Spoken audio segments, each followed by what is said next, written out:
Assalamualaikum warahmatullahi wabarakatuh. Salam sejahtera bagi kita semuanya. Semoga Bapak Ibu semua dalam kondisi sehat dan tidak ada kekurangan satu apapun. Selamat malam Bapak Ibu dan Medipren semua. Selamat bergabung kembali pada acara live stream Medion. Pada hari ini, Rabu tanggal 19 Agustus 2020, live stream Medion sudah memasuki edisi yang ke-13. Tanpa terasa bahwa perjalanan live stream kita sudah memasuki yang ke-13 kali ini. Untuk kesekian kalinya juga bahwa acara ini jam tayang live stream kami lakukan di malam hari. Harapannya memang di dalam waktu yang relatif santai Bapak Ibu bisa menikmati, bisa menimba ilmu dari kami. Apun jika Bapak Ibu yang bisa live stream ini juga bisa disaksikan di Facebook Medion. Untuk Bapak Ibu dan Medifriend yang kemarin belum sempat menyaksikan edisi-edisi sebelumnya, masih bisa disaksikan melalui igtvmedion.co.id. Program live stream Medion ini kami diadakan agar tetap bisa belajar bersama, berbagi informasi dan pengetahuan mengenai dunia peternakan. Namun dengan tetap mengikuti anjuran pemerintah untuk tetap di rumah. Jadi Medifriend jangan takut, semua bisa tetap belajar di rumah, mendapatkan update informasi, dan tetap aman terhadap virus COVID-19 ini. Bapak dan Ibu dan Medifriend, perkenalkanlah saya Dede Heri, hari ini akan memandu acara live stream ini dari awal sampai selesai. Saya Dede Heri, alumni dari Fakultas Peternakan Pajajaran, dan hari ini Alhamdulillah pemateri kita sudah hadir di antara kita. Saya coba perkenalkan pemateri hari ini, namanya adalah Miela Cahyo Putranto SPT, yang disapa dengan panggilan, saya panggil Mas Putra, nanti akan lebih akrab ya Mas Putra ya. Ya, saya Pak. panggil Mas Putra. Lahir 7 Februari, kemudian alumni dari Universitas Sudirman, saat ini menjabat posisi di Farm Management Service di PT Medion.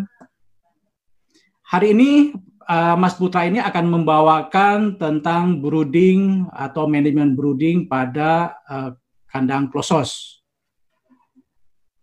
Jadi Bapak dan Ibu serta dan Medipren bisa menyaksikan, bisa mengikuti materi ini. Semoga bisa memberikan nilai lebih buat Bapak Ibu semua. Kami berdua akan coba seperti yang tadi saya sampaikan terkait manajemen brooding klosos ini.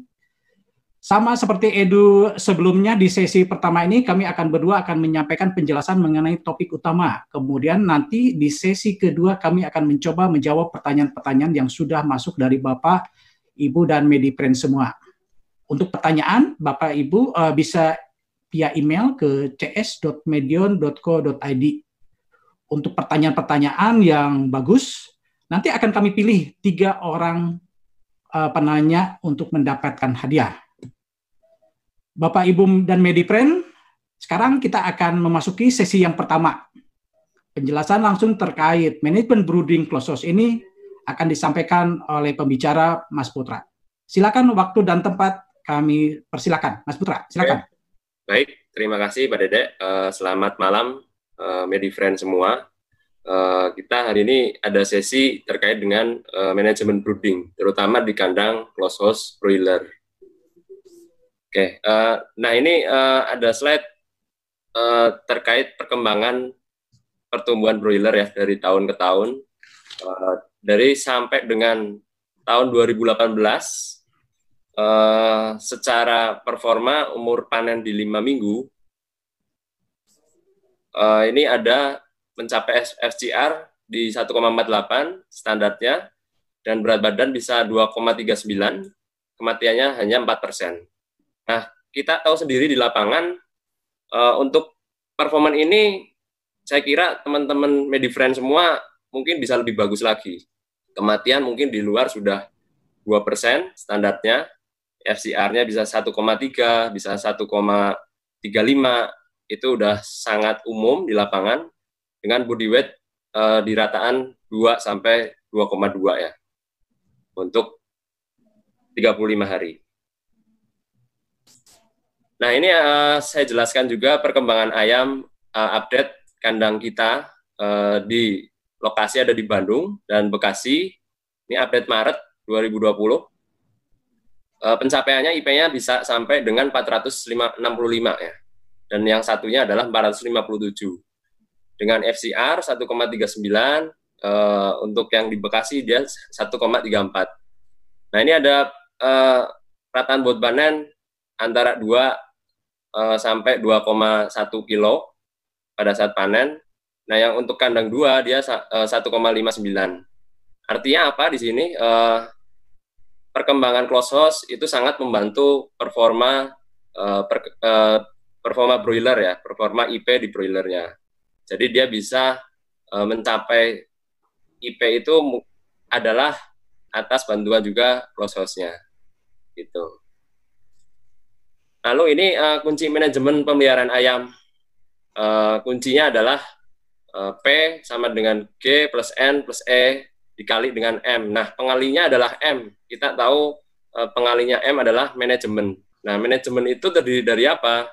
Manajemen terdiri dari manajemen brooding, kita ada nutrisi, ransum dan air, lalu ada kecukupan ventilasi, lalu ada kesehatan. Nah, pada sesi ini kita akan kupas, teman-teman MediFriend, kupas terkait dengan manajemen broodingnya. Nah, ini titik kritis pada satu fase pemeliharaan broiler. Nah, pada fase brooding, dia fasenya adalah pada saat dari DOC datang, sampai dengan minggu kedua. Ada apa sih di minggu pertama dan minggu kedua itu? Nah, ini poin kritisnya adalah kita harus memberikan kenyamanan sesegera mungkin setelah DOC tiba di kandang. Yang minggu kedua, ini mungkin dari minggu pertama juga sudah ada perkembangan organ tubuh, tulang, dan otot. Nah, ini kita maksimalkan. Selain dari perkembangan dari imunitas ya di awal DOC itu. Nah, nanti poin kritisnya kita bahas di belakang, teman-teman MediFriend.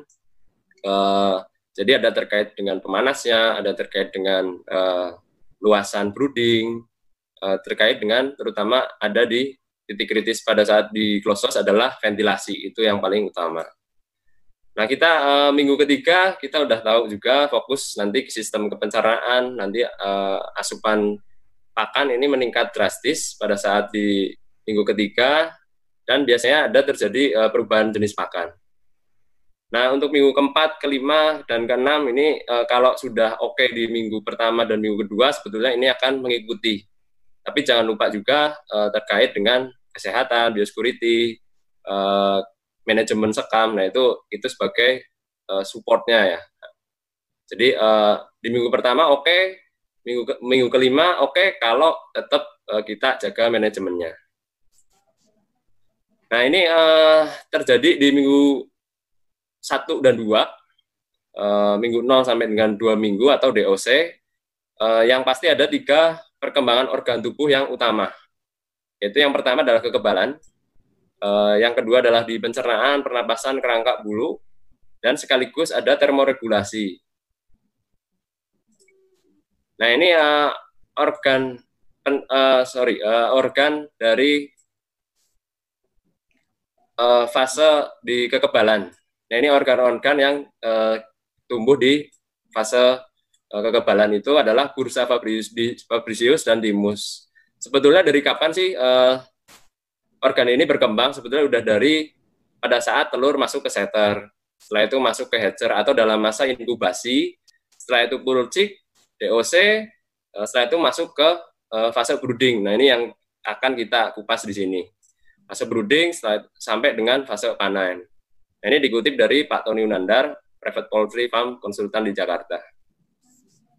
Nah, terus untuk organ pencernaan ya, untuk ayam 2 hari, ini kita pernah bedah, kita ketersediaan ransum dan air tuh pada saat fase masuk pertama DOC, pada saat kita tebar di kandang, kita ada berapa kali perlakuan. Nah, ini hasilnya seperti ini.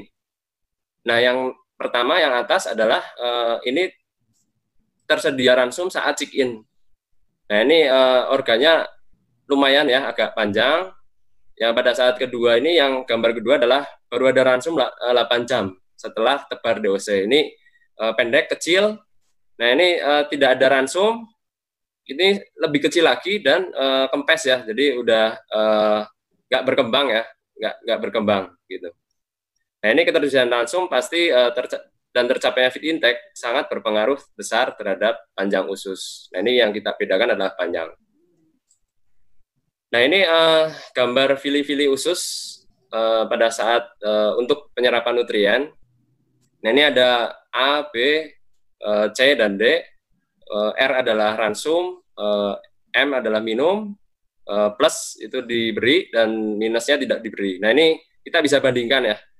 Pada saat DOC langsung kita beri pakan dan minum, atau ransum dan minum, ini pertumbuhan fili-filinya langsung besar dan banyak ya. Nah beda dengan yang tidak diberi minum dan tidak diberi ransum. Nah ini tumbuhnya kecil. Nah ini akan berpengaruh ke serapan nutrien. Jadi pada saat awal pasti akan mempengaruhi pertumbuhan ke belakangnya. Gitu. Nah ini pola, ya Pak, silakan Pak. Berarti pada saat DOC datang itu wajib pakan dan air itu harus tersedia ya, begitu ya Mas Putra? Ya, betul Pak. Jadi pada saat datang kita juga harus siapin langsung. Biasanya kita langsung tebar pakannya pakai kertas, kita pakai alat bantu kertas, dan setelah itu ada nampan juga gitu, ada DOC feeder, dan air juga harus standby. Disarankan walaupun kita udah pakai nipple, tapi galon tetap penting untuk di hari pertama itu. Jadi ayam bakalan lebih oke pada saat ada galon, dia langsung berkumpul di situ gitu. Dan ditebarnya jangan lupa itu di dekat-dekat tempat pakan, tempat minum, atau yang tersedia makan dan minum itu. Gitu, Pak Dede. Ya. Baik, silakan dilanjut Mas Putra. Ya, Pak. Ini pola pertumbuhan yang tadi kita bahas di depan itu namanya adalah hiperplasia, yaitu di fase 0 sampai 2 minggu itu adalah perbanyakan sel. Jadi organ-organ itu nanti, organ pertumbuhan nanti akan menghasilkan sel-sel yang banyak ya. Jadi di minggu 0 sampai 2 kita harus intens lihat pemanasnya, intens pakan dan minum. Nah ini baru setelah minggu kedua dia ada pembesaran. Nah ini kan berarti sangat berhubungan ya. Kalau misal perbanyakan selnya mungkin kurang jumlahnya, pasti pertumbuhan ke belakang akan kurang juga gitu. Karena yang membesar selnya jumlahnya lebih sedikit dari di depan gitu. Oke, terus ini ada pola pertumbuhan broiler dari minggu ke minggu. Nah ini yang di lapangan mungkin sudah oke ya, udah dari teman-teman Medifriend di lapangan tuh sekarang 4,62 itu minimal. Itu minimal ya, karena ini di tahun 2018. Dan ini artinya apa? Dari tahun 2017 di 4,43 di minggu pertama itu, dan minggu tahun setelahnya di 4,62. Nah ini pertumbuhan broiler itu sangat cepat gitu untuk yang sekarang. Nah ini akan ke belakangnya pun akan mempengaruhi ya, Jadi di fase minggu pertama, minggu kedua itu kita harus tentukan standar di 4,62 kali dari bobot badan awal dan 2,75 untuk target minggu kedua dari bobot minggu pertama gitu. Nah, ini dikutip dari sumber KOP 500 broiler performance. Nah ini contoh juga dari sumber KOP juga perbandingan antara tahun 2017 dan 2018 di minggu pertama dia dapat di 146 feed intake-nya, feed intake kumulatif ya, dan FCR-nya dapat di 0,75. Nah ini saya tanda merah juga update FCR-nya saat ini di lapangan. Rataan pada umur panen 35 hari dia di 1,32 sampai dengan 1,39. Nah, pertanyaannya berapa di minggu pertama ini? Biasanya kalau di lapangan di 0,85 gitu. Rataan 0,8 sampai 0,9 di FCR minggu pertama. Nah, FCR itu nanti akan berkembang dan mempengaruhi di fase panen gitu. Nah ini pertambahan berat badan polanya Jadi pada saat ada kelebihan bobot badan pada minggu pertama akan berkorelasi terhadap pencapaian berat badan saat panen. Nah, ini analoginya gimana? Pada saat minggu pertama misal kita di atas standar bisa 200 gram. Artinya ada plus minus 10 sampai 20 gram itu akan berkorelasi ke pada saat panen. Nah, ini kalau dan sebaliknya kalau misal kita kurang pasti tidak akan mengejar target dari bobot badan pada saat kita planningkan untuk panen. Gitu. Nah, ini ada termoregulasi tadi kita bahas. Ini artinya adalah ayam masih bersifat poikilotermik. Poikilotermik itu apa? Artinya ayam masih bergantung dengan suhu lingkungan, atau kita asumsiin ya, ayam itu baru netes, dia sebetulnya kan butuh dari penghangat indukannya. Nah, kalau di broiler sendiri, ini kan nggak mungkin ada indukannya, jadi kita wajib ada pemanas buatan ya, yaitu kita sebut brooding gitu. Nah, ini hewan yang tubuhnya sama dengan suhu lingkungan sekitar, sehingga suhu bergantung oleh suhu lingkungan tadi. Nah, dari sini kita bisa lihat ini sebarannya oke, bagus, merata. Kuncinya apa di sini? Kita bisa cek nanti adalah di pemanasnya pasti ini suhu merata, pasti suhunya sesuai dengan kebutuhan ayam. Nah, suhu itu bisa dari dua, lingkungan, kita bisa cek dari lingkungan, dan kita bisa cek juga dari rektal ya, suhu rektal ayam. Nah, dari sini juga kita bisa lihat nih, ini kan rapi ya, rata, ada tempat makan, ada tempat minum, tempat pakannya pun kita harus kontrol juga nih, berapa sih rasionya, berapa tempat minum rasionya gitu. Nah, kalau di tempat pakan biasanya untuk awal bisa 45 sampai 50 ekor gitu. Nah, kalau untuk air minum karena kita pakai nipel bisa di 10 sampai 12 ya kita hitung. Nah, ini optimal. Paling optimalnya sebegitu. Nah, jangan lupa juga ada luasan brooding. Itu masih kita pakai 45 dan 50 ya. Biasanya kita pakai segitu. Dan jangan lupa juga nanti kondisi lingkungan nanti akan berpengaruh ke luasan brooding itu. Jadi jangan samakan suhu lingkungan di luar panas atau dingin itu selalu sama. Nah, ini kita harus menyesuaikan kondisi lingkungan di sekitar kita. Jadi sangat berpengaruh ke teknik-teknik di dalam kandang gitu. Nah, ini resumenya adalah kita ambil kesimpulan di depan. Keberhasilan masa awal punya andil 50%, bahkan 90% terhadap keberhasilan pemeliharaan ayam. Nah, masa awal 0 sampai 2 minggu tadi adalah masa kritis dan harus dilewati dengan baik agar dicapai hasilnya juga sama baik gitu. Nah, ini kita udah tahu semua ya, untuk perkembangan manajemennya adalah kunci suksesnya. Nah, ini ada kelembapan, temperatur, cahaya, nutrisi, dan sampai dengan biosecurity.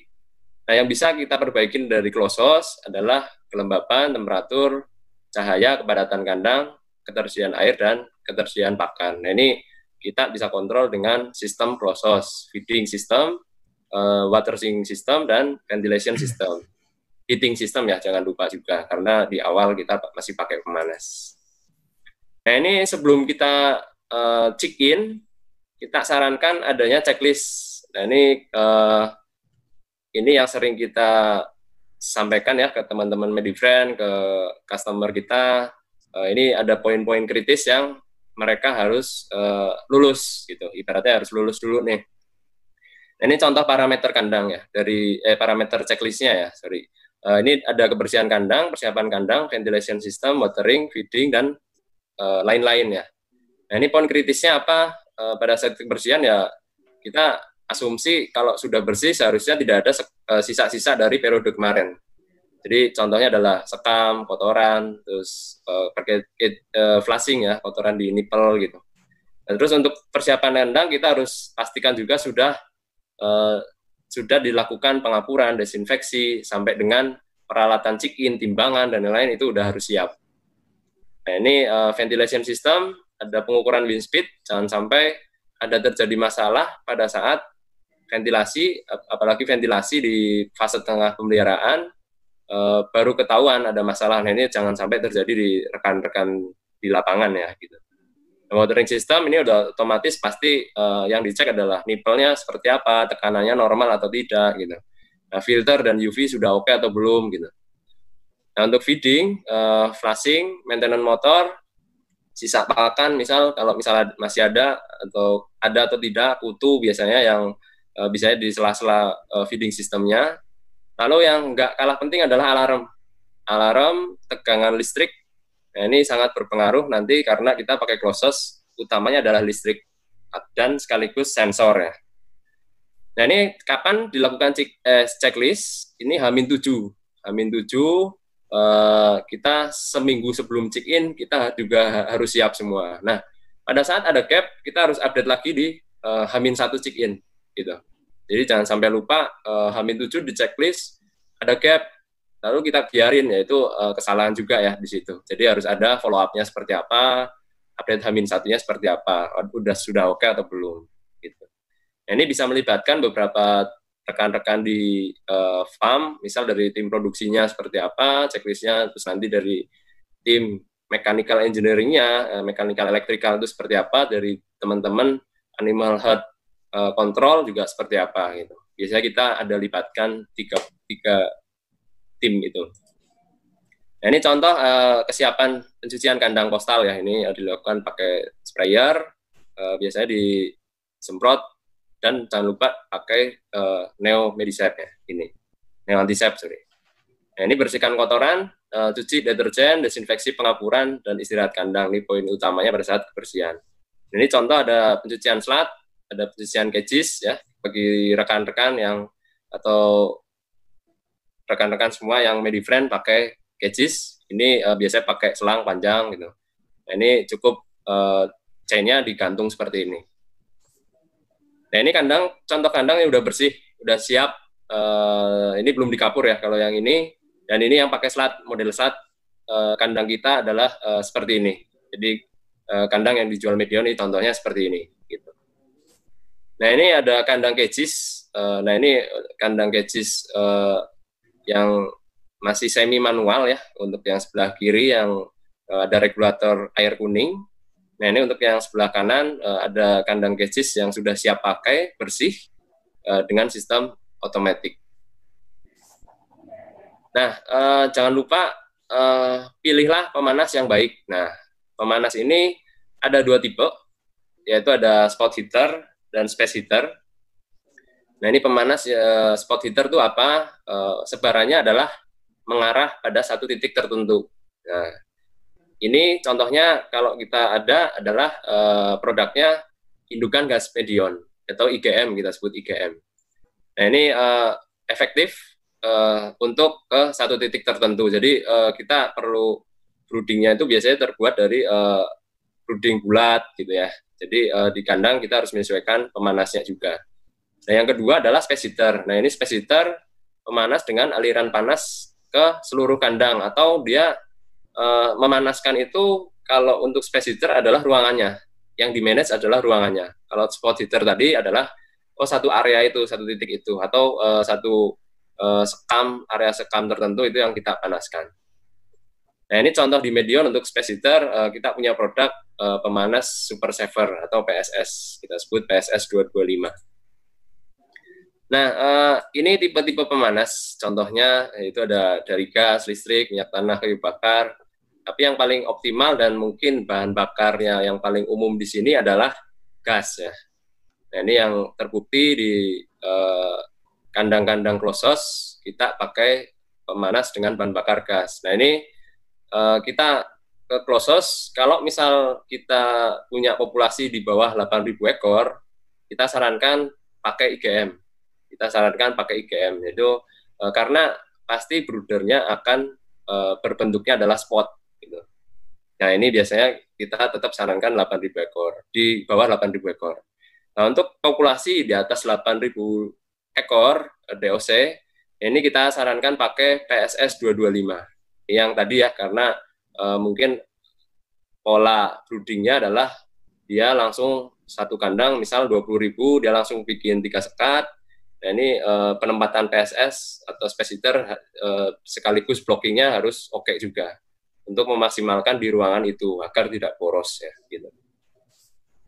Nah ini persiapan 1-2 jam sebelum check-in. Ada beberapa rekan di lapangan, biasanya ada yang standarnya sampai 4 jam, ada yang 24 jam. Nah ini semua tergantung dengan kondisi di luar ya, di lingkungan teman-teman Medifriend. Ini kondisi di luar seperti apa. Pada saat sudah panas ya mungkin bisa 1-2 jam itu cukup. Yang penting targetnya adalah suhu tercapai di 30-33. Nah ini contoh ya, kita lihat udah siap kandangnya, udah ada alas broodernya sebagian, ada yang pakai langsung sekam. Nah ini proses tebarnya pasti nanti ada di area putih ini ya, area putih ini di dekat dengan nipple, dekat dengan DOC feeder gitu. Nah ini sebelah kanan adalah contoh pemanasnya, dia pakai PSS. Nah ini sudah otomatis populasinya di atas 8.000 ekor ya. Mungkin ini adalah di 20.000 ekor. Nah ini contoh yang pakai spot heater. Nah ini yang pakai spot heater, kita bisa lihat tipe broodingnya adalah oval atau biasanya yang umum di lapangan adalah bulat ya. Nah ini tetap bisa pakai dalam 3 IGM dalam satu brooder, itu nggak masalah. Yang penting adalah kita fokus di luasan atau space DOC per meternya gitu. Nah ini sama ya, prinsipnya adalah suhu mencapai 30-33, bahkan mungkin ada yang beberapa harus sampai 34. Nah nanti pada saat datang DOC, nanti kita juga harus cek juga lagi, jadi 30 menit, 2 jam, 4 jam, 6 jam, kita harus sesuaikan sesuai dengan sebaran DOC-nya. Jadi tolak ukurnya adalah yang paling utama DOC. Nah ini pengecekan suhu lantai ini penting. Nah fungsinya tadi dipanaskan di awal itu di 2-4 jam. Suhu lantai kita harapkan hangat ya, hangat karena kita bisa rasakan kaki ayam kalau misal dingin, otomatis dia suhu rektalnya pasti dingin gitu. Nah ini suhu lantai dan sekam diperhatikan sebelum DOC datang. Nah ini fokusnya kalau di lapangan kadang orang hanya mengejar target suhu. Sebetulnya sekam yang hangat itu yang paling oke. Yang tolak ukurnya adalah yang paling bagus adalah sekam yang sudah siap dan hangat, kering ya. Nah ini proses-proses check-in. Ada bongkar box DOC. Mungkin sebelumnya kita harus cek juga surat jalan ya, yang pasti surat jalan harus dicek dulu jumlahnya, kondisi truknya seperti apa, kipasnya mati atau enggak, kipas truknya, terus setelah itu ada yang guling atau enggak, ada yang rusak atau basah pada saat kondisi hujan. Nah ini kita harus cek juga. Lalu kita masukkan kandang, kita bongkar box, kita ambil sampling beberapa box untuk dilakukan QC total dalam satu box itu. Nah selanjutnya kita timbang DOC. Nah, ini rekan-rekan kalau misal ada beberapa umur ayam, kita juga harus siap juga, udah punya planning di dalamnya.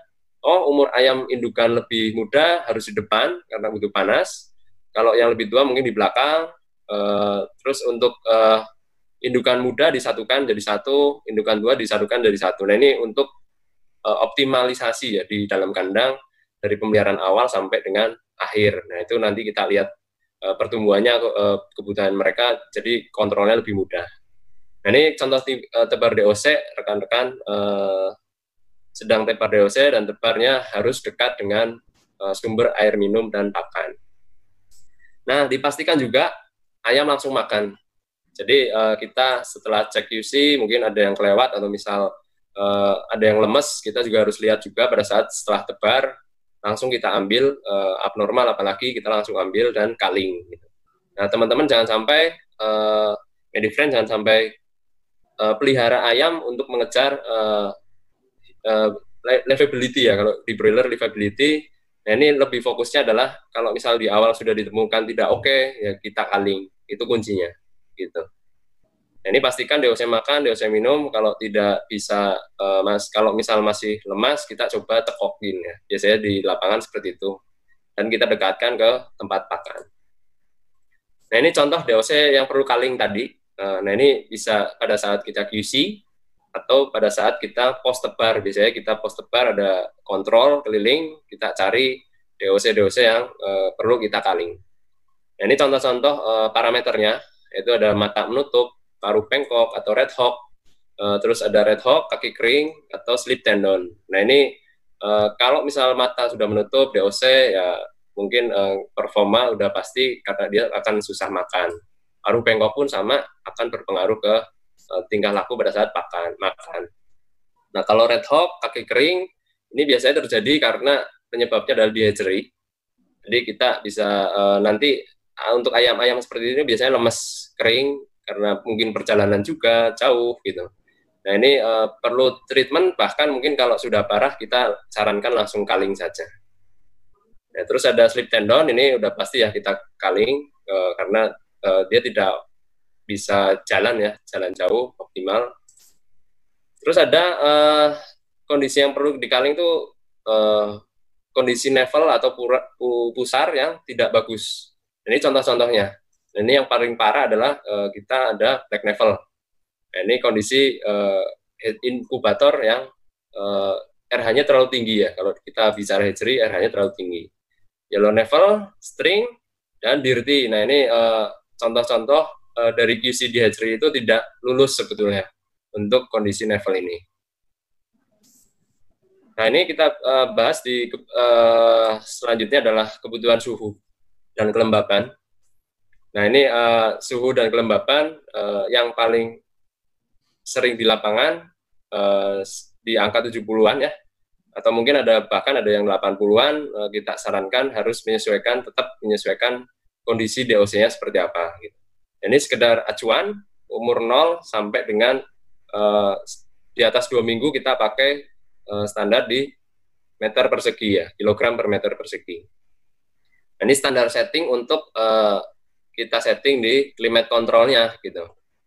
Nah, kita mau target di 30 karena kelembapan di angka 70% gitu. Nah, ini dari awal dari 0 sampai dengan minggu-minggu selanjutnya suhunya pasti turun ya, menyesuaikan karena termoregulasi terjadi di fase-fase brooding. Ini kita harus lakukan pengecekan suhu brooding, terutama kita sarankan terutama di waktu kritis. Nah, jangan sampai kita cek pada saat suhu ayam kondisinya sudah oke gitu. Jadi suhu kritis itu kapan sih? Suhu kritis itu misal dari siang ke malam atau dari malam ke pagi. Nah, itu suhu kritis biasanya kalau kita sebut di dini hari maupun di peralihan pada saat sore ya. Nah, itu suhu kritis biasanya karena perubahan suhu lingkungan. Nah, ini karena ada perubahan suhu lingkungan. Nah, ini contoh pengecekan suhu di brooder dan suhu rektal. Ini kita lakukan rutin. Nah, ini targetnya 40,5. Ini berarti masih oke. Biasanya kita sampling, kita tidak mungkin melakukan ini semua di satu kandang. Kita melakukan sampling. Yang paling bagus itu adalah suhu rektal kita sampling depan, tengah, dan belakang. Nah, jangan sampai kita cek semuanya di depan. Jangan sampai kita cek semua satu lokasi di tengah. Gitu. Itu akan berbeda nantinya. Gitu, cara pembacaannya. Nah, ini panduannya suhunya berkisar antara 40 sampai 41. Biasa di awal kita targetin di 41. Nanti selama pemeliharaan biasanya di 40 sampai 40,5. Nah, ini efeknya apa pada saat kita terlalu misal tercapai di 42, nah ini bakal kehilangan 5-10 gram dehidrasi juga ya setelahnya. Nah, ini yang kita tahu semua, ayam induk muda butuh suhu lebih tinggi, karena membutuhkan lebih tinggi karena menghasilkan panasnya lebih sedikit, karena dia kecil ya, lebih kecil dari indukan tua. Nah, ini contoh pola sebaran ayam, cek sebaran ayam ya, kita harus cek sebaran ayam, suhu bagus, dia nyebar merata, ayam aktif. Suhu terlalu dingin dia pasti mengumpul atau numpuk. Biasanya kalau misal kita pakai pemanas space heater, dia numpuknya ke arah depan. jadi ke arah sekat ya biasanya. Jadi mendekati pemanas. Jadi ayam berisik juga, konsumsi air rendah, terlalu dingin, dan bulunya kusam karena mungkin lembab ya, tinggi ya, dan menumpuk. Nah ini kalau suhu terlalu panas dia kebalikannya. Dari suhu terlalu dingin tadi ayam menjauhi. Jadi ayam kalau misal di kandang losos kita pakai space heater, ayam bakalan numpuknya menjauhi space heaternya, jadi numpuk di sekat belakang. Gitu. Ayam sama berisik, konsumsi airnya tinggi karena dehidrasi, dan bulu basah karena ini efek dari ngumpul gitu. Nah ini suhu tak menentu atau biasanya dipengaruhi akibat ventilasi. Suhu ventilasi, ventilasi, setting ventilasi yang kurang baik. Jadi ada turbulensi atau misal angin terlalu kencang. Nah ini ayam biasanya menyamping dan kumpul di sisi tertentu. Nah biasanya kumpul di sisi yang lebih tenang gitu. Jadi ayam tidak terlalu banyak kena angin. Nah perlu cek pemanas dan arah angin. Ya Pak. Berarti kalau yang disampaikan ini adalah cara praktis untuk lihat brooding yang baik ini adalah salah satunya melihat penyebaran daripada DOC tersebut ya Mas Putra ya? Betul Pak. Gitu, Pak. Nah, jadi kalau memang misalkan MediFriend yang ada keterbatasan misalkan alat bantu untuk pengecekan suhu rektal, bisa dengan melihat karakteristik dari penyebaran DOC pada saat brooding ini ya Mas Putra? Ya, betul. Ya, untuk suhu pengukuran suhu rektal, suhu lingkungan, tapi parameter kembali utamanya adalah sebaran ayam gitu. Jadi suhu 34 tapi sebaran jelek, kita harus setting. Dan teman-teman MediFriend kalau mau setting ulang, jangan sampai kita setting, oh terlalu tinggi nih, lalu kita turunkan suhunya, lalu kita tinggal. Nah itu biasanya yang kesalahan yang sering terjadi di lapangan gitu. Jadi teman-teman MediFriend harus kita tunggu dulu 5-10 menit, kita lihat, kita cek, kita keliling lagi, biasanya kita lewat situ, terus ya apakah kembali nyebar atau dia malah ngumpul. Nah itu poin kritisnya ada di pengecekan kita terhadap sebaran ayam tadi.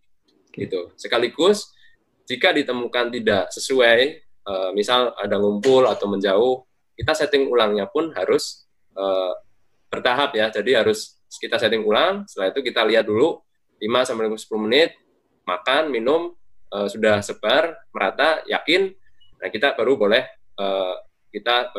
tinggalin ya. Maksudnya kita tidak cek lagi gitu.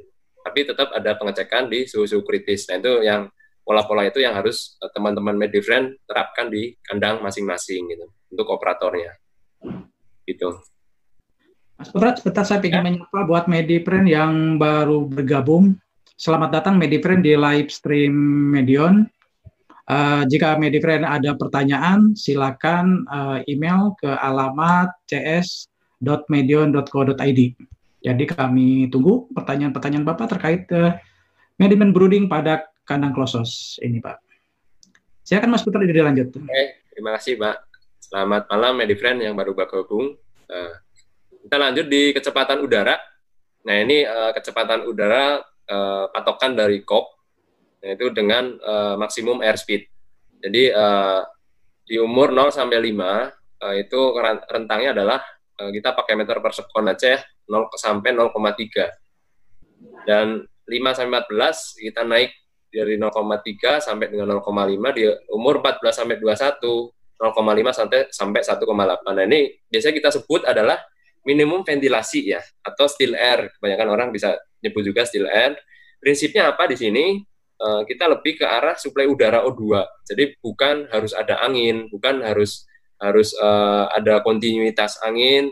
Nah ini intinya adalah kita memanage suplai udara di dalam brooding. Karena brooding kan namanya pemanas butuh O2 pembakaran. Dan ayam bernapas juga butuh O2. Nah ini yang paling penting adalah pergantiannya nanti seperti apa. Tapi pada saat pergantian juga harus lihat juga gimana caranya suhu brooding tetap hangat. Gimana caranya suhu brooding hangat, pemanasnya irit gitu ya. Bagian teman-teman MediFriend pasti memikirkan hal itu. Nah ini kita harus pandai-pandai di lapangan, cara settingnya, cara manage panasnya, cara manage biar nggak pengap gitu. Nah ini kita sarankan ada fan intermittent metodenya, atau fan pakai inverter, terus bukaan inlet harus berapa pada saat siang, malam. Nah itu titik kritisnya ada di situ. untuk kecepatan udara di brooding, setting brooding juga.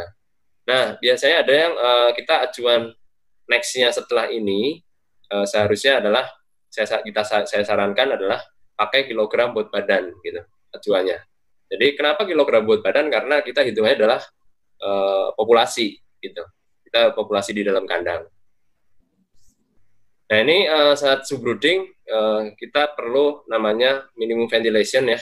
Nah, ini ada contoh perhitungannya pada saat ayam 1 minggu, ada butuhnya adalah 2,8 meter kubik per 1.000 ekor dari tabel di depan acuannya. Nah, kita punya 15.000 umur seminggu. Nah, timernya 5 menit. Gimana sih cara settingnya gitu? Nah, ini kita juga awal pertama tuh kita harus ngitung dulu kebutuhan volume udara total. Nah, ini berdasarkan jumlah ekor. Karena kita masih pakai minimum ventilasi, kita pakai jumlah ekor dulu nih. Dikalikan standarnya, biasanya ada yang 2,8, ada yang 3. Nah, ini kita sarankan average-nya di 2,8, jadi ketemu 50,4 nih. Nah, 50,4 nanti langkah selanjutnya adalah jumlah kipas yang menyala berapa butuhnya. Jadi volume udara tadi dibagi oleh kapasitas kipas. Misal, kapasitas kipasnya itu 600 meter kubik menit per fan. Nah, jumlahnya berarti 0,084 nih kalau di sini nih. Ini berarti kita genapkan pembulatan ke atas ya, selalu kalau ventilasi harusnya ada 1 kipas menyala. Nah, langkah selanjutnya durasi kipasnya berapa nih harus idealnya. Nah, ini idealnya untuk memastikan O2 tadi, untuk memastikan yang pas nih untuk pemanas, agar pemanas sama gas sama ayam kebutuhannya imbang gitu. Nah, ini kita biasanya pakai timer ya tadi 5 menit, berarti on-nya berapa nih? 0,42 menit gitu. Jadi 0,42 menit on-nya, sisanya adalah off-nya. Jadi tetap pada saat brooding itu, pada saat on untuk sirkulasi udara aja mengganti dan mengurangi panasnya ya, mengganti O2-nya. Nah, setelahnya adalah kita manage panasnya jangan sampai terbuang sia-sia gitu. Nah, ini maksimal ketemulah di sini maksimal di 0,42 menit kipas menyala. Gitu. Nah, ini yang tadi saya sampaikan juga terkait manajemen tirai, yaitu ini kita harus bisa manage tirai di kandang tuh seperti apa nih, udara masuk. Nah, ini kita bisa lihat dari udara masuk sampai dengan udara keluar. Oh, ini di sini kita pakai contoh tirainya tuh ada 4, 2 di depan, 2 di belakang, dan udah pasti di belakang super savernya ya, jadi PSS-nya ya, di belakang PSS-nya. Nah, kenapa ini penting? Karena ini yang akan memfilter udara di luar. Jadi mungkin pada saat saya pernah di kondisi kandang yang dingin sekali, dia bisa sampai 4 tirai di depan di area udara masuk itu, dia sampai 4 kali. Dan karena dia RH-nya tuh kalau malam di 90 sampai 95.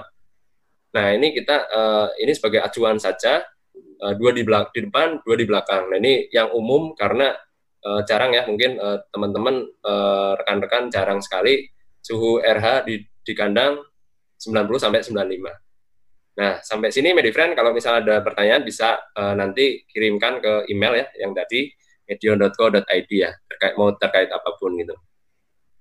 Nah, ini fungsinya adalah, ya saya lanjutkan lagi, fungsinya adalah mix air, yang tadi ya, kita manage O2 sekaligus dari manage panasnya gitu. Kita sarankan jarak antar tirai itu 1-3 meter, disesuaikan dengan kondisi lingkungan.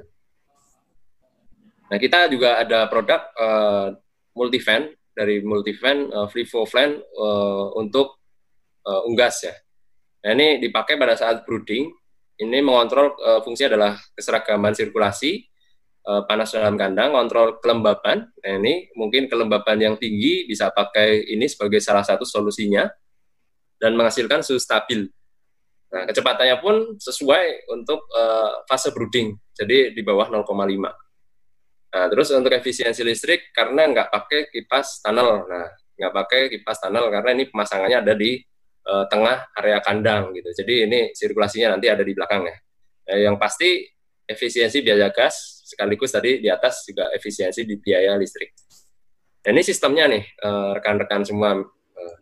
Ini sistemnya udara dari bawah, dari ayam, akan disirkulasikan ke atas, dan akan dikembalikan lagi. Jadi, udara ini berputar. Jadi, aliran udara ini berbentuk aerodinamis ya bentuknya. Jadi, dia akan mensirkulasikan secara merata di semua area kandang ya. Jadi, tidak akan ada cool spot ya, atau spot-spot yang dingin gitu. Nah, terus setelah itu dapat disesuaikan dengan luasan dan tidak memerlukan kipas tunnel seperti yang tadi kita jelaskan. Oke, untuk ventilasi seperti itu, kita masuk ke watering system. Nah, ini yang paling utama adalah selain tadi, yang paling utama tadi adalah jumlah nipple, terus standar nipple-nya, satu nipple untuk berapa ekor, 10-12. Yang pasti yang sering lupa adalah biasanya atur ketinggian nih dan tekanan kalau untuk di dalam kandang untuk awal. Nah, regulator tekanannya harus seberapa sih kalau DOC? Nah, kita bisa rasakan juga, mungkin teman-teman bisa cek langsung ke nipple-nya, coba dimencet seperti apa. Apakah tekanannya terlalu besar? Kalau terlalu besar biasanya ayam susah matuk karena dia keras kan. Kalau tekanannya besar berarti kan nipple-nya keras ya. Jadi tidak bisa dipatuk gitu. Untuk karena ayam masih kecil. Nah, terus ini tadi juga sudah kita sampaikan ya, kita tetap pakai galon jar, kita sarankan terutama di 24 jam pertama di fase awal-awal setelah tebar, karena ini yang paling optimal nih. Ayam pasti lebih mudah akan langsung ke galon jar gitu. Nah, selain dari nipple, atur juga ketinggian. Biasanya, nah ini kan sudah masuk checklist di depan tadi, jadi jangan sampai nipple-nya tuh naik turun gitu, atau karena sekamnya nggak rata, jadi kelihatan seperti itu. Nah, ini yang rekan-rekan MediFriend bersama dengan operator kandangnya, kita harus jeli di kandangnya. Nah, ini contoh pola ketinggian jalur pipa air minum dari liter ya, kita patokan pasti dari liter. Jadi liter tadi kan ketinggian adalah 8 cm ya, tebalnya 8 cm. Nah, itu setelah itu kita atur ketinggian nipple-nya, kita sarankan seperti ini. Jadi umur 1 bisa di 10 cm sampai dengan penyesuaian mungkin di 35 sampai 37 cm. Prinsipnya apa? Paling mudahnya adalah tinggi nipple itu adalah sebatas mata ayam gitu. Ayam berdiri, matanya di atas mata ayam itu udah ada nipple, atau sejajar dengan mata ayam ya. Nah, sudutnya pun kita harus perhatikan karena ini pengaruh sekali gitu. Nah, ini yang feeding system saat brooding ini penting. Feed intake akan bagus kalau pakai DOC feeder, atau kita tebar juga ada di alas DOC ya. Nah, frekuensinya kita sarankan lebih sering. Jadi 1-2 jam sekali kita harus lebih sering. Waktu pemberiannya juga kita harus tahu juga di mana waktu ayam itu konsumsinya banyak. Nah, itu kita genjot. Kita kasih ayam ransum yang fresh nih. Jadi ayam akan lebih banyak konsumsinya gitu di situ. Nah, ini frekuensinya akan lama-lama berkurang. Nah, ini tergantung dari waktu pemberian. Ini juga dipengaruhi sama lighting ya. Ada program lightingnya di teman-teman MediFriend. Nah, ini contoh di fase brooding, kita harus cek tembolok rutin. Ambil sampel sampel anak ayam 30 ekor, lalu kita coba rasakan temboloknya seperti apa. 8 jam harus lembut dan penuh, 24 jam itu harus 95% ayam sudah makan dan minum. Ya, makan dan minum, jangan sampai temboloknya keras, terus atau hanya kenyal aja, jadi air minum aja gitu. Nah, terus saat brooding ransum, nah ini lebih ke arah pergantian feeder. Kapan sih pergantian feeder? Biasanya kita lakukan bertahap. Frekuensi pakannya mulai berkurang, jadi kita tarik sebagian, kita coba pakai main feeder gitu, pakai yang otomatis. Nah, dari sini satu ini kita ambil kesimpulan ya. Dari saya terima kasih. sudah rekan-rekan MediFriend sudah menyimak dari awal sampai akhir. Pada prinsipnya adalah kita harus tanamkan ini semua ke level di farm, awali dengan baik. Nah, itu apa sih? Fase brooding sangat menentukan performa selanjutnya. Program brooding harus dimengerti semua level. Jadi jangan sampai hanya pengawasnya, jangan sampai hanya kepala kandangnya, tapi harus sampai dengan operatornya. Nah, jangan ambil jalan pintas juga. Biasanya ada trik-trik di lapangan untuk mencapai hasil yang baik, saya harus gini gitu. Nah, itu jangan sampai ada mengambil jalan pintas, apalagi jalan yang tidak benar gitu ya. Nah, terus yang terakhir, program hanya akan berhasil jika dijalankan dengan benar. Sudah ada program bagus, tapi tidak dijalankan dengan benar, ya percuma juga di lapangan. Begitu dari saya. Terima kasih. Mungkin teman-teman MediFriend yang sudah menyimak, bisa kita ketemu lagi di sesi-sesi selanjutnya. Silahkan saya kembalikan ke Pak Dedek. Terima kasih. Terima kasih Mas Putra atas penjelasannya yang sangat jelas dan panjang lebar terkait manajemen brooding di kandang close-house. Kalau saya tadi tangkap bahwa brooding ini sangat penting dan merupakan fondasi awal dari pertumbuhan ayam broiler, ayam layer, dan itulah yang menyebabkan kenapa posisi brooding ini sangat harus diperhatikan oleh MediFriend semuanya, karena dengan brooding yang baik akan menghasilkan pertumbuhan ayam yang baik. Tapi kalaupun brooding itu pun jelek, maka hasilnya pun akan menjadi jelek. Ada beberapa hal catatan yang tadi saya lihat bahwa kenapa brooding itu sangat penting, karena adanya fase kritis di ayam tersebut di 2 minggu pertama tadi. Yang pertama adalah pembentukan kekebalan yang belum sempurna. Kemudian yang keduanya adalah pembentukan organ-organ, baik pencernaan maupun pernapasan. Yang ketiganya adalah belumnya terbentuknya adalah termoregulasi daripada ayam tersebut. Sehingga ayam tersebut sangatlah ketergantungan kepada brooding tersebut. Jadi, MediFriend semuanya, brooding yang baik akan menjadi titik awal yang baik bagi performa ayam semuanya. Demikian dari kesimpulan yang bisa saya tambahkan dari acara sesi malam ini. Bapak, Ibu, dan MediFriend sekalian, nanti jam 20.15 kita akan kembali lagi join di live stream Medion untuk sesi tanya-jawab.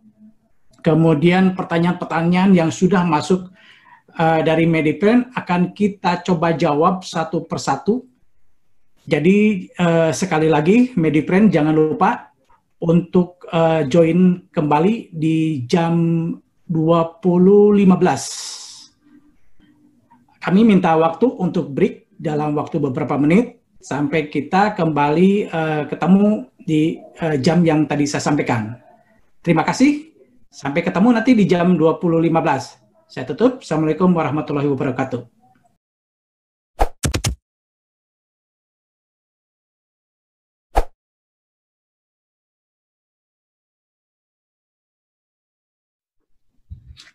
Assalamualaikum warahmatullahi wabarakatuh. Selamat malam MediFriend semuanya. Selamat bergabung kembali bersama kami di live stream Medion pada sesi tanya-jawab. Sesi yang kedua ini kita akan menjawab pertanyaan-pertanyaan terkait materi yang tadi disampaikan oleh Mas Putra mengenai materi manajemen brooding pada kandang close-house. Untuk MediFriend yang belum bergabung, segera bergabung bersama kami karena kita akan memulai sesi tanya-jawab ini yang sudah MediFriend kirim via email. Baik, Mas Putra, kita akan coba mulai pertanyaan yang pertama yang sudah masuk. Ini ada satu pertanyaan. Untuk tempat brooding ayam broiler close-house, apakah masih relevan memakai sepertiga kandang di tengah jika lebar kandang lebih atau sama dengan 18? Hal ini terkait dengan kerataan pemanas dan sirkulasinya. Silakan Mas Putra. Oke. terima kasih Mary Friend yang sudah bertanya. Tadi saya ini ya ulang lagi. Intinya adalah kandang dengan lebar 18 meter. Itu gimana sih sistem broodingnya? Apakah masih relevan di sepertiga kandang? Nah, brooding sendiri kan intinya adalah kita standarnya adalah luasannya tadi. Kita udah bahas juga. Terus pemilihan jenis pemanas. Terus setelah itu ada blocking, terus ada posisi fan seperti apa, minimum ventilasinya, pengaturannya gitu. Nah, saya jawab aja masih relevan. Nah, kemarin pun kita tim di lapangan, kita melakukan review di salah satu farm itu dengan lebar 18, dan fase broodingnya dia total satu lantainya adalah di 33.000, lebar 18, panjang 120. Nah, ini tetap kita di sepertiga kandang di tengah. Nah, pengaturannya gimana? Ini bisa disesuaikan ya nanti di lapangan. Kalau di kemarin tuh ada kondisi kandangnya tuh, kondisi suhu luarnya tuh, kalau karena hujan dia sampai 95 kelembabannya. Nah, untuk pemanas kita stabil di 32 sampai 34. Nah, broodingnya sistemnya tetap di tengah, intinya luasan tadi ya untuk 1 banding 40 sampai 45. Kemarin kita pakai seperti itu. Nah, berarti bisa diukur populasinya dari Medifriend tadi berapa gitu. Dalam satu kali check-in, dalam satu lantai. Setelah itu pemanas jangan lupa, karena dengan proporsi segitu pemanasnya kita siapin 3 ya, 3. Karena dengan lebar 18, pemanasnya kita jejer 3 di depan. Nah, gimana blockingnya? Blockingnya seperti yang saya sudah jelaskan tadi di depan. Kita jelaskan blocking itu nanti penempatannya 2-3 meter di depan, di belakang kipas, terus setelah itu ada berapa blocking, bisa 3-4 karena kondisi lingkungan tadi tinggi ya RH-nya. Jadi RH-nya tinggi, kita perlu tangkapan blok atau blocking, itu kita sebut blocking, kita perlu nangkep lebih banyak lagi. Nah, itu saran-saran dari kita. Nah, kapan blocking itu bisa dibuka, bisa ditutup, atau misal bukaannya harus berapa, itu nanti tergantung dari suhu luarnya. Jadi suhu luar sangat menentukan strategi blockingnya kita gitu.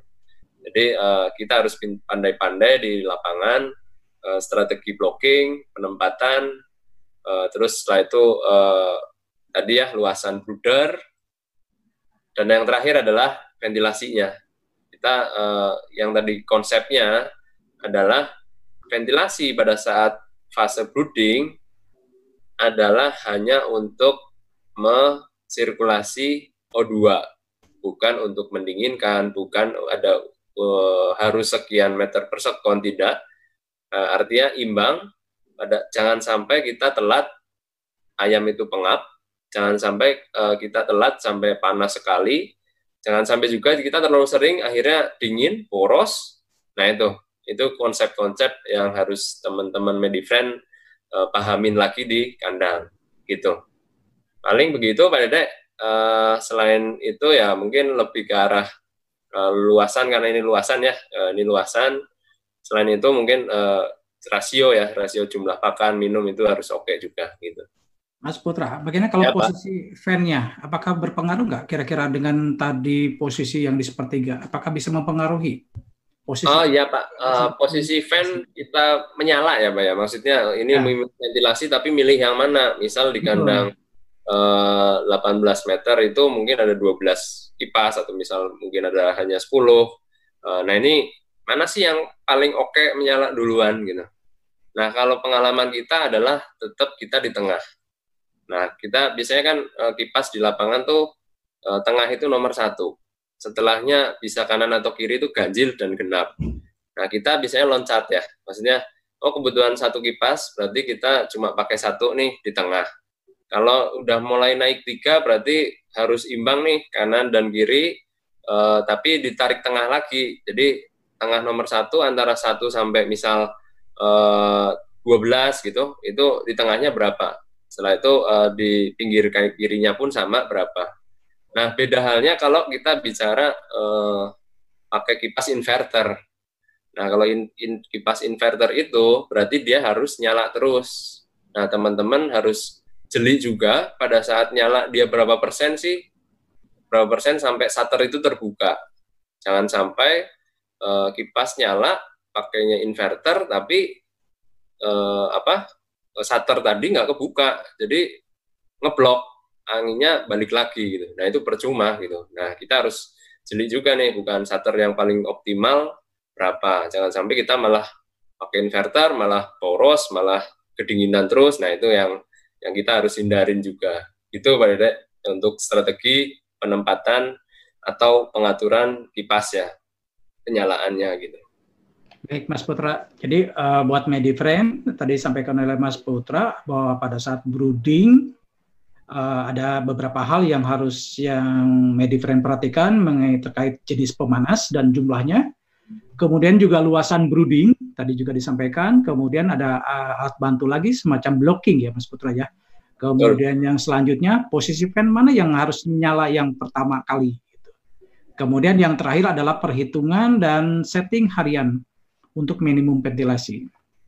Demikian MediFriend, penjelasan pertanyaan yang pertama, mudah-mudahan bisa menambah wawasan buat MediFriend yang mempunyai kandang klosos dan mau yang akan membuat kandang klosos.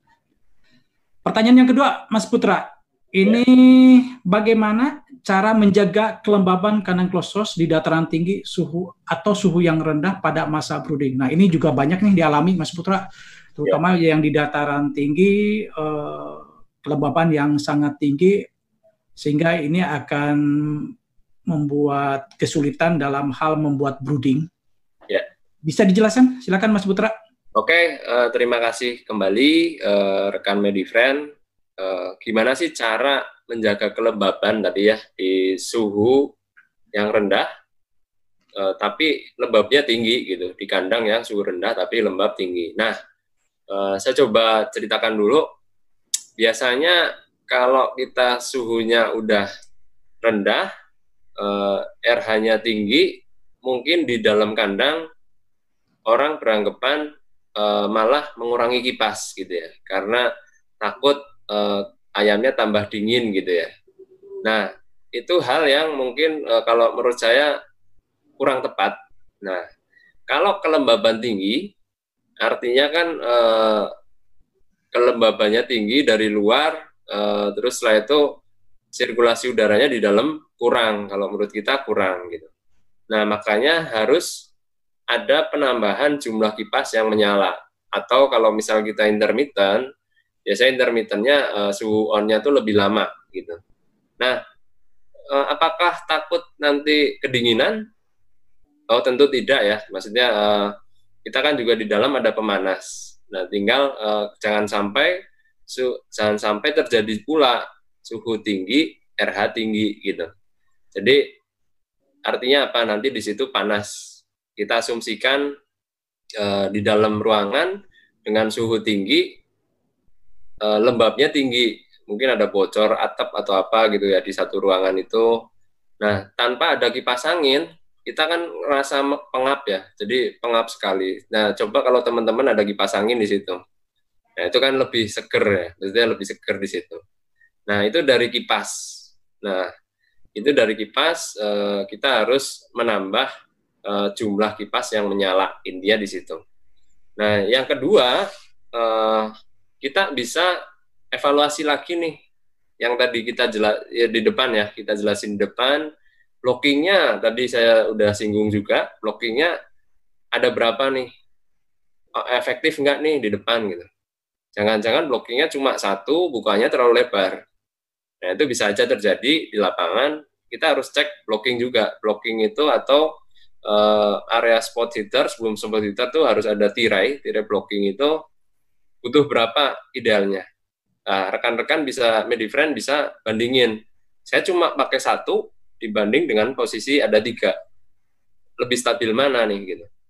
Nah, kalau menurut saya dan pengalaman saya, pasti untuk RH tinggi, blocking itu 3 itu sudah sangat membantu mengurangi, karena titik-titik airnya nanti bakalan jatuh karena ada belokan-belokan itu dia akan menempel di situ. Jadi pada saat melewati pemanas, otomatis kelembabannya sudah berkurang banyak gitu. Nah, terus ada juga pada saat brooding ada yang pakai space heater dan masih belum mengurangi nih. Nah, otomatis kita harus tambahkan pemanas di area inletnya. Bisa di area inlet, yang kedua bisa di area blocking tadi, antar blocking ya. Tapi kita harus perhatiin jaraknya ya. Artinya pemanasnya yang cocok apa di situ. Pakai spot heater. Pakai spot heater di area situ, jangan sampai tapi terlalu menempel ya. Nanti takutnya kebakaran atau misal ada sesuatu hal gitu di situ terlalu panas gitu. Nah, ini kita harus manage juga, kita perhatikan juga. Nah, spot heater itu di mana paling bagusnya? Berarti di depan gitu. Misal ada 3, 1, 2, 3, jadi antara 1 dan 2 kita kasih spot heater. Jadi biar pada saat masuk langsung kita panaskan udara yang masuk, hangat, selanjutnya nanti ada turun lagi kelembabannya, baru kita masuk ke area kandangnya. Gitu. Nah, selain brooding, mungkin saya pernah melihat rekan-rekan di lapangan, customer kita, itu memang ada yang masih pakai pemanas pada saat di atas 2 minggu. Kenapa? Karena suhu lembabnya itu terlalu tinggi. Jadi, apalagi kita udah maksimum kipas, tapi kelembabannya masih tinggi. Nah, itu gimana? Ya kita manage lagi, balik tadi, butuh pemanas nih, IGM nih, di area inletnya, di area inlet, karena kalau udah di atas 2 minggu kan otomatis sudah lebarannya full. Nah, setelah itu kita udah pakai tidak ada blocking, kita hanya pakai tirainya tirai inlet.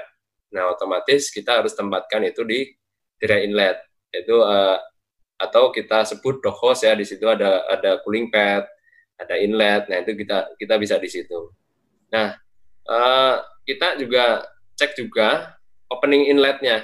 Nah, tadi kalau misal kita masih pakai blocking, kita pakai blockingnya itu openingnya berapa yang efektif, baik atas, blocking atas, ke bawah, terus ke atas lagi. Nah, itu kita harus jeli juga.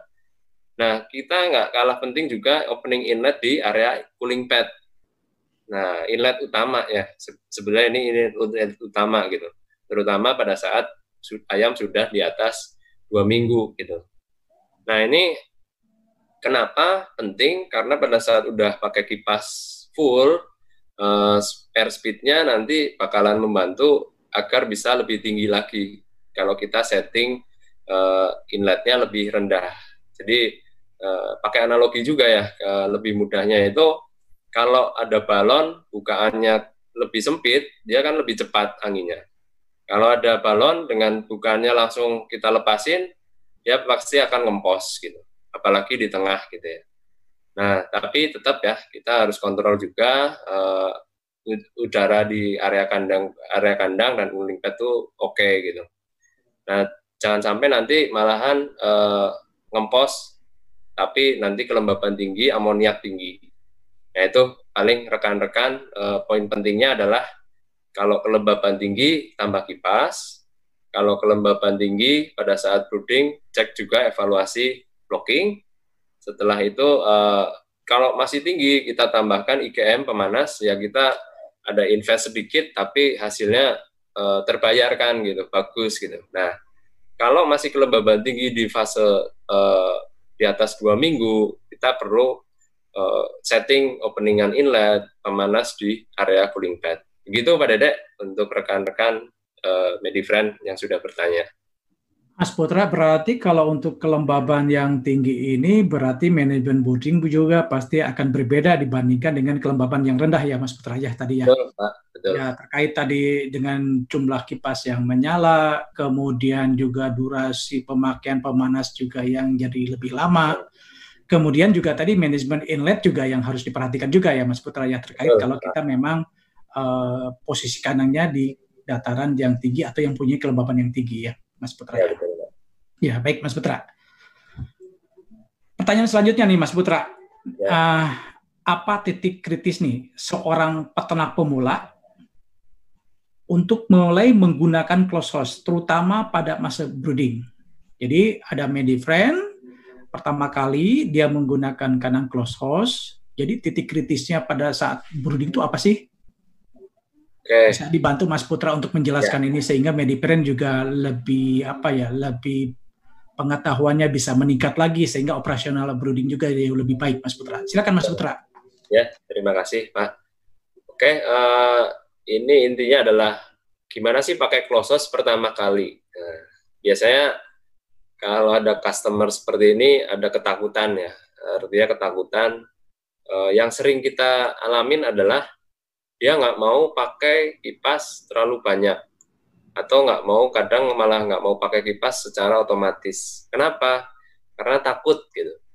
Karena belum mengerti sistem closed house itu seperti apa. Nah, terus setelah itu cara manage his stress itu seperti apa gitu. Nah, ini yang utamanya nanti akan kita manage di sini ya. Nah, untuk permulaan dari DOC datang, ini nggak ada yang beda ya antara QC DOC, pengecekan kualitas DOC di open maupun closed house itu sama. Nah, yang beda apa? Yang beda adalah balik lagi tadi. Kita kan targetnya adalah pencapaian berat badan. Kita targetnya adalah feed intake di awal, water intake juga di awal, itu harus adanya ketersediaan air minum, ada ketersediaan transum, sekaligus pemanas yang baik. Di depan sudah kita jelaskan, setelah itu ada ventilasi juga. Nah, semuanya berhubungan. Yang biasanya pemula, jadi kita harus evaluasi juga rasio, terutama rasio nanti di luasan sebaran ayam, jadi luasan brooding. Jadi antara open dan close biasanya agak berbeda ya. Nanti saya kembaliin ke rekan-rekan, kalau tadi saya di close, kita di kisaran ada yang pakai 40, ada yang pakai 50 gitu. Nah, itu kita kembalikan sesuaiin dengan kondisi lingkungan rekan-rekan di MediFriend gitu. Nah, utamanya adalah pada saat kita ayam kepanasan pakai kipas, jangan sampai malah takut kedinginan gitu. Nah, itu kita harus tahu prinsip analogi lagi nih, kalau kita naik motor gitu ya. Naik motor panas. Kalau naik motor panas itu, kalau kita tetap pakai jaket, tetap pakai apa, kena angin pun masih panas ya. Nah, kalau misal kita anginnya kencang di luar gitu ya, kan seger ya, kayak di pantai gitu ya. Nah, itu analogi-analogi gitu yang harus sampai dengan anak kandang, intinya di situ. Jadi rekan-rekan yang tadi kita bilang, program kita berhasil kalau dijalankan dengan baik. Program kita berhasil kalau level peternaknya semuanya mengerti gitu. Nah, closed house ini karena ini hal baru buat mungkin tadi yang nanya rekan MediFriend-nya masih hal baru, jangan takut, nanti bisa konsultasi kita juga. Nah, nanti yang paling utama adalah luasan brooding, rasio tempat makan, tempat minum harus sesuai dengan populasi yang dipelihara. Intinya di situ sih, Pak Dedek. Ventilasi juga nggak perlu kita ini lagi ya Pak ya, tadi udah cukup jelas di depan, blocking gitu. Itu Pak. Mas Putra, menambahkan dikit Mas Putra, kalau misalnya pada saat di saat brooding, apakah tempat makan itu memang secara otomatis akan menggunakan yang full automatic atau memang kita masih perlu tambahan yang manual terkait untuk feeding ataupun untuk drinkingnya nih Mas Putra? Ya, oke. Terima kasih. Untuk feeding dan watering, seperti yang saya jelaskan di depan, tetap kita di awal kita sarankan adalah untuk watering, kita tetap sarankan di awal pakai galon jar. Maksimal adalah 24 jam pertama. Karena ayam bakal lebih mudah dia mencari air karena terlihat ya di situ. Jadi tetap nipel tetap, artinya apalagi di awal ada medikasi ya, kita perlu pastikan juga medikasi itu masuk, mau itu vitamin, mau itu antibiotik, di depan kita harus intinya masuk ke ayam cara mestinya gimana? Lebih mudah pakai kita galon jar. Utamanya di situ. Maksimal adalah 24 jam. Kita sarankan seperti itu. Karena setelah itu kalau kita masih pakai galon kayaknya agak repot juga ya, apalagi dengan kandang besar, populasi besar gitu ya. Nah, untuk rasio air pakan, untuk tempat pakan, kita pun sarankan masih pakai DOC feeder dong gitu. Atau nampan, biasanya ada nampan, ada DOC feeder, yaitu masing-masing aja ya. Dan jangan lupa juga di alas, ada alas juga, kita pakai itu, sebarkan di situ. Nah, pada saat penebaran, otomatis kan harus di dekat-dekat dengan DOC feeder atau nampan. Nah, itu kita sarankan di awal masih tetap pakai manual. Nah, apalagi feeding itu mungkin baru kita pakai otomatis itu kan kita bertahap ya. Misal seminggu pertama turunkan, terus kita setting levelnya berapa yang rendah, terus saya itu baru naikkan, tarik DOC manual, feeder manualnya gitu. Itu secara bertahap yang tadi udah dijelaskan di depan gitu. Gitu Pak Dedek, tambahan dari saya. Oke, baik Mas Putra, berarti tempat pakan dan tempat minum manual juga masih diperlukan pada saat fase brooding ini. Yang perlu diperhatikan, tadi sampaikan Mas Putra, pada saat peralihan dari tempat makan yang manual yang tambahan ke pakan otomatis, itu jangan dilakukan secara sekaligus ya Mas Putra. Jadi berarti harus bertahap dong ya, pengurangan untuk tempat makan manual, tempat minum manual juga ya Mas Putra. Barulah ayam itu akan menggunakan tempat pakan dan tempat minum yang secara otomatis di umur 14 hari ke atas gitu ya Mas Putra ya. Baik Mas Putra, selanjutnya pertanyaan terkait setting suhu dan kelembapan nih Mas Putra untuk ayam yang nyaman pada masa brooding. Kira-kira suhu setting seberapa sih, dan bagaimana dampaknya kalau settingan suhu kita terlalu tinggi? Silakan Mas Putra. Oke, nah ini pertanyaannya adalah setting suhu. Nah ini saya masih masih coba gali dulu nih. Harusnya ini ada informasi lengkap ya untuk setting suhu itu untuk di awal atau seperti apa. Saya coba jelasin dari awal. Setting suhu yang tadi kita udah jelasin, di awal itu kita set di minimal adalah 33 sampai 34 untuk DOC sebelum masuk.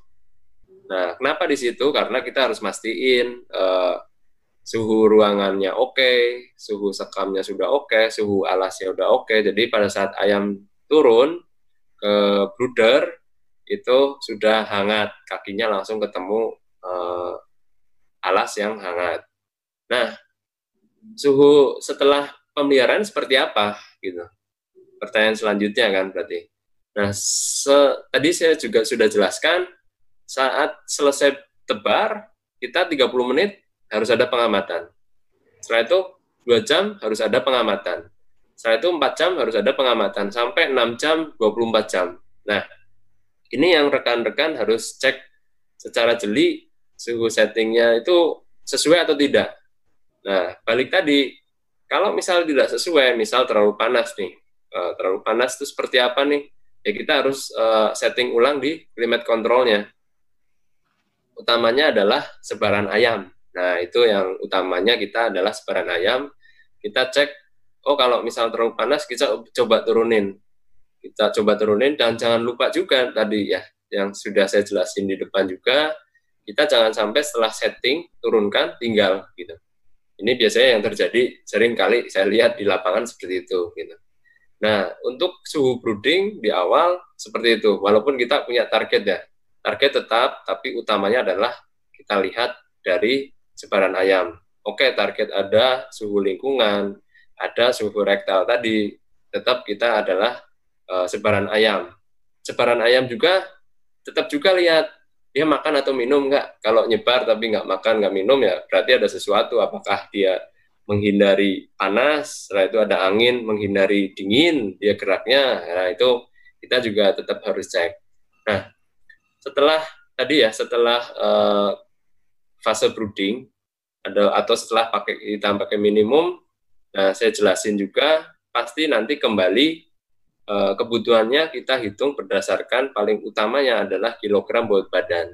Nah, biasanya ada range sekitar 6 sampai 8 ya kalau kita lihat di literatur. Jadi artinya 1 kilogram ayam butuh udara sebesar 6 sampai 8 meter kubik per jam. Jadi kita harus tahu dalam satu kandang itu ada populasi berapa, nanti bisa dihitung sesuai hitungan di depan tadi. Nah itu kita bisa cek lagi ventilasinya harus seperti apa, on-nya berapa, minimumnya berapa. Jangan lupa suhu luar, kelembaban luar, nah itu kita juga harus cek. Utamanya adalah balik lagi ke kondisi DOC, kondisi ayam, sebaran ayam. Itu Pak Dedek. Ya. Baik, Mas Putra. Jadi selain dari angka yang kita setting di angka misalkan untuk brooding itu 33 sampai 34, perlu juga kita pengecekan fisik anak ayamnya ya Mas Putra. Jadi seperti tadi dicek telapak kakinya, kemudian dari kepalanya, kemudian juga badannya apakah hangat atau kepanasan, atau kemudian juga kita bisa tempelkan di pipi kita ya, apakah ayam itu suhunya memang kepanasan atau sudah cukup nyaman untuk yang dibutuhkan oleh ayam tersebut. Jadi selain yang tadi Mas Putra jelaskan. Mas Putra, pertanyaan selanjutnya nih terkait brooding di kandang cages, Mas Putra. Oke. Bisa dijelaskan gimana terutama yang untuk kandang DOC layer, kemudian juga bahkan ada juga yang tidak menutup kemungkinan sekarang untuk broiler yang kandang cages. Pada prinsipnya bagaimana brooding yang di kandang cages, Mas Putra? Bisa bantu jelaskan buat Medifriend yang mempunyai kandang-kandang yang cages nih, Mas Putra. Oke, terima kasih Pak Dede. Nah, kandang cages berarti kita coba bicara biasanya kalau cages kan pasti otomatis dia ada bertingkat ya gitu. Nah, saya ambil contoh aja ya, misal dari rekan Medifriend mungkin ada yang punya cages 4 atau 3 tier atau 3 tingkat lah ya, kita coba bicara pakai tingkat. Jadi kalau misal ada 3 atau 4 tingkat, utamanya adalah kita sebar DOC-nya itu kita di tengah dan atas. Karena apa? Pemanas itu kan otomatis dari yang paling panas adalah kalau panas kan ngalir dari bawah ke atas ya. Nah, biasanya kita kalau DOC layer misal populasi 50.000 chick-in atau misal DOC broiler 50.000 chick-in. Saya punya kandang misal lebar 10, panjangnya 100, cages-nya 4, tier, dan 3 row. Nah, yang mana yang saya pakai duluan? Yang saya pakai duluan adalah tier nomor 2 dan 3. Nah, yang tadi saya sebutkan di tengah. Nah, setelah itu gimana? Apakah settingnya seperti apa? Nah, settingnya sama. Kita pakai Super Saver. Biasanya Super Saver itu, atau PSS tadi itu, kita space heater itu kita setting di, kita simpan, kita setting di tengah. Jadi maksudnya di lorong ya, di lorong. Ya di lorong berarti misal tadi ada 3 row, kita punya 4 lorong berarti. Nah di lorong masing-masing lorong kita punya harus ada satu. Paling oke seperti itu. Nanti tiap-tiap punya sensor ya, sensornya biasanya ada di dalam cages-nya atau di depan talang gitu biasanya. Nah dari situ apakah kita butuh apa lagi kalau di dalam cages? Lebih bagus nanti bisa pakai kita positif pressure, jadi positif kipas ya, kipas positif ya. Multivent kita punya yang positif, yaitu kayak misal kita sebut steer fan, itu kita pakainya adalah kombinasi itu, karena di dalam cages ruangannya kan tidak mungkin kita sekat, tidak mungkin kita pakai blocking gitu ya. Jadi apalagi kipas kan mungkin bertingkat di situ ya. Nah kita biasanya manasin satu tangan. Ada juga yang pakai penambahan kipas positif di samping, karena untuk sirkulasi tadi ya O2-nya biasanya dia tetap pakai ada kipas samping. Bisa juga pakai yang tunnel kok gitu. Jadi jangan khawatir bagi yang nggak punya kipas samping atau side inlet, side fan, kita tetap bisa pakai tunnel. Tapi prinsipnya kita tetap balik tadi, jangan sampai terlalu lama, jangan sampai kipas nanti nyalanya terlalu kencang, akhirnya dingin malahan gitu. Nah itu. Nah bukan inlet sama. kita harus sama lihat seperti apa. Nah, itu untuk minggu 3 hari atau minggu pertama. Setelah itu ayam kita sebar kan, karena tadi kan cuma 2 tire. Biasanya kita tebar kemana dulu? Ke atas. Jadi misal 3 hari ini, di atas. Lalu kemudian sebar lagi ke bawah. Jadi memang ada effort untuk sebaran ayam. Jadi karena kita kan mengejarnya adalah space ya. Jadi di awal kita tetap space-nya yang paling optimal berapa di cages itu gitu. Di satu cages itu biasanya ada yang 50, ada yang 70 gitu. Ada yang 30 tergantung luasan dari cagesnya. Nah, tetap pada prinsipnya tengah, ke atas, ke bawah. Nah, ada satu hal lagi yang unik yang tadi kita juga jelasin depan, kita ada produk V-Flow. Nah, itu cocok sekali untuk cages karena dia itu sirkulasinya, perputarannya tuh dari atas ke bawah, jadi nge-mix ya. Ibaratnya kita mix ventilasinya di situ. Jadi V-Flow itu memang cocok sekali untuk kandang-kandang cages. Bahkan salah satu di customer kita sudah 3 periode depresinya hanya 0,3% di fase pulet karena dia pakai di kandang cages player ya di salah satu pelanggan kita di Solo. Gitu Pak Dede, paling dari saya. Iya, baik Mas Putra. Jadi untuk kandang cages brooding pun settingannya juga agak berbeda ya Mas Putra dibandingkan dengan kandang yang postal. Tapi pada prinsipnya bahwa dengan tunnel ventilation aja bisa untuk kandang yang cages, tapi dengan menambahkan tadi yang side ventilation ya, Mas Putra ya. Oke, Mas Putra, waktu kita juga terbatas, tapi masih ada satu pertanyaan nih yang bisa dijawab dengan waktu yang tersisa ini.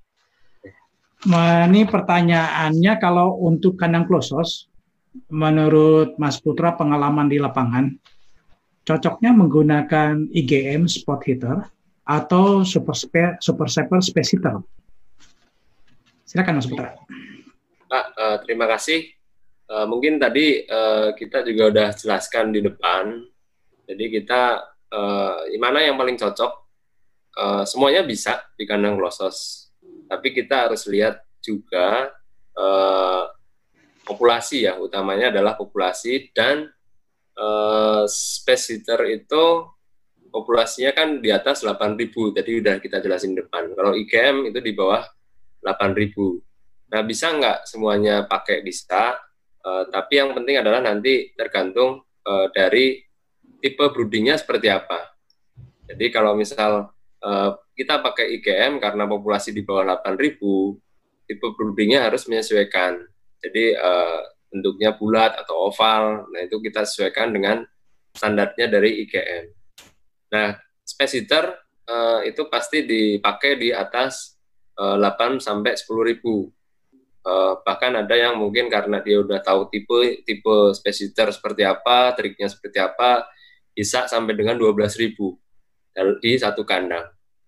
Nah, dari situ semuanya kan untuk pemanas pada prinsipnya kan sama. Jadi yang paling penting lagi kembali ke ventilasinya, karena sebarannya panas mungkin dia ngasilin panas terus gitu. Tapi kita harus perhatikan juga sirkulasinya gitu. Ya, sirkulasi itu dari mana? Berarti dari inlet, berarti dari nyala kipasnya seperti apa. Nah, terus hubungannya lagi adalah blockingnya depan belakang. Artinya dia kan yang menahan hawa panas di ayam gitu. Biar ayam nyaman kayak di indukannya gitu. Ibaratnya seperti itu. Jadi blocking depan, blocking belakang, kita harus jeli juga bukaannya harus berapa gitu. Nah, ada juga pelanggan yang pakai kombinasi super saver karena mungkin super saver dan IGM ya. Karena mungkin di kondisi di sananya terlalu dingin gitu. Yang tadi ditanyakan sama Medifriend sebelumnya, kondisi terlalu dingin sampai dia pakai satu pemanas untuk ayamnya, satu pemanas IGM untuk ruangan blocking gitu. Jadi di ruangan blocking ada pemanas lagi pakai IGM untuk mengurangi dari kelembaban yang ada gitu. Jadi gitu, bisa menggunakan IgM, bisa menggunakan India, bisa menggunakan Super Saver juga, dan harus disesuaikan dengan populasi, dengan tipe broodernya seperti apa. Setelah itu bisa menggunakan kombinasi. Kombinasinya bisa jadi seperti itu, dari tadi ya, kita pakai IgM di plenum, bisa juga di IgM ditaruh di belakang karena mungkin tarikannya lebih kencang, panasnya kurang di belakang gitu. Tapi itu jarang terjadi ya kalau yang seperti itu. Itu Pak Dedek, mungkin dari saya. Baik Mas Putra, jadi pemilihan IgM ataupun Super Saver pada kandang close source dua-duanya bisa dipakai ya Mas Putra ya. Ya, betul. Yang perlu kita perhatikan adalah bahwa mekanisme kerja antara IgM adalah spot, jadi akan langsung memanaskan ya brooding tersebut. Namun kalau untuk spacer dia akan prinsipnya adalah memanaskan ruangannya dulu secara keseluruhan ya, betul Mas Putra ya. Betul, Pak. Dan tergantung juga nanti kapasitas populasi yang dipelihara dalam satu kandangnya. Dan perlu diperhatikan juga buat Medifriend, kapasitas bahwa untuk satu IgM itu ada 750 sampai 1000 ekor, kemudian untuk space heater juga maksimal bisa rata-rata di 10 sampai 12.000 per ekor. Mas Putra, karena keterbatasan waktu, tadi pertanyaan terakhir yang bisa kita jawab langsung di live stream malam ini. Untuk pertanyaan-pertanyaan yang sudah di email ke kami, yang belum terjawab jangan khawatir, nanti akan kami balas via email ke Bapak Ibu Medifriend semuanya. Karena keterbatasan waktu juga, acara live stream malam hari ini kita cukupkan sampai sesi tanya jawab ini. Terima kasih buat Mas Putra atas penyampaian materinya dan sesi tanya jawab ini. Kemudian buat Medifriend yang telah mengirimkan pertanyaan yang terbaik, nanti pemenangnya akan kami umumkan di IG Story. Dan jangan lupa untuk memfollow medion.id dan juga subscribe website www.medion.co.id.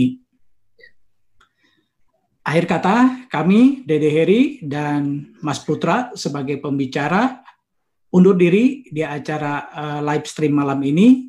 Sampai jumpa di live stream selanjutnya dengan topik yang berbeda. Semoga apa yang kami berikan malam hari ini memberikan manfaat yang banyak buat kemajuan peternakan di Indonesia. Saya tutup. Assalamualaikum warahmatullahi wabarakatuh dan selamat malam.